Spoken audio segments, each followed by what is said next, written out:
मागच्या वेळेला नाना होते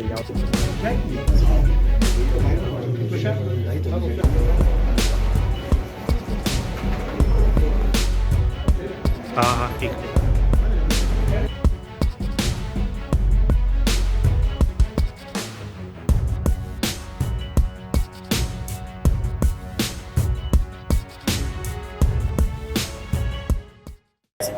आज येणाऱ्या पुढच्या 25-26च्या बजेटच्या दृष्टीनं पूर्ण पिंपरी चिंचवड शहरामध्ये विकास कसा साधता येईल आणि पिंपरी चिंचवड शहरामध्ये जे काही नवीन एरिया वाढतो आहे मग तो चिखली मोशी असेल, डुडुळगाव असेल, तिथपासून तर रावेत किवळे मामुडीपर्यंत किंवा सांगवीपासून तर इकडे निगडीपर्यंत ह्या सगळ्या परिसरामध्ये समतोल विकास साधण्यासाठी आणि जिथे जिथे विकास कामे अर्धवट आहेत, विकास कामांना पुढे गती द्यायची आहे, त्याच्यासाठीची आजची बैठक होती.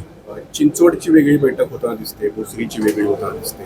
आज सकाळी पिंपरीतले तुमचे भोसरी भाजपचे विधान परिषदेचे आमदार अमित गोडके यांनी पण बैठक घेतली. वेगवेगळ्या बैठका घेण्याचं काय? नाही, वेगवेगळ्या बैठक नाही. तर आजची बैठक झाली तर ती एकत्रच होती आणि आज ॲज अ शहर अध्यक्ष म्हणून तिन्ही आमदारांनी मला ती संमती दिली आहे. त्यामुळे मी एकटाच आलो तरी ते पूर्ण पिंपरी चिंचवडचंच असतं. पुण्यातले सगळे एकत्रित जातात, मग पिंपरी चिंचवडमध्ये असं वेगळं पण का आहे? नाही, पुण्यामध्ये कसं होतं, पुण्यामध्ये आमदार वेगळे आहेत आणि अध्यक्ष वेगळे आहेत. इथे अध्यक्ष आणि आमदार एकच आहे, त्याच्यामुळे सगळे एकत्र येण्याची गरज लागत नाही. बजेटमध्ये सगळ्यांना समान दर्जा दिला जाईल की भोसरीकडेच उत्तम दिसेल? नाही, असं भोसरीकडे नाही, असं सगळीकडे भोसरी, पिंपरी आणि चिंचवड तिन्हीकडे समाधान असणार आहे.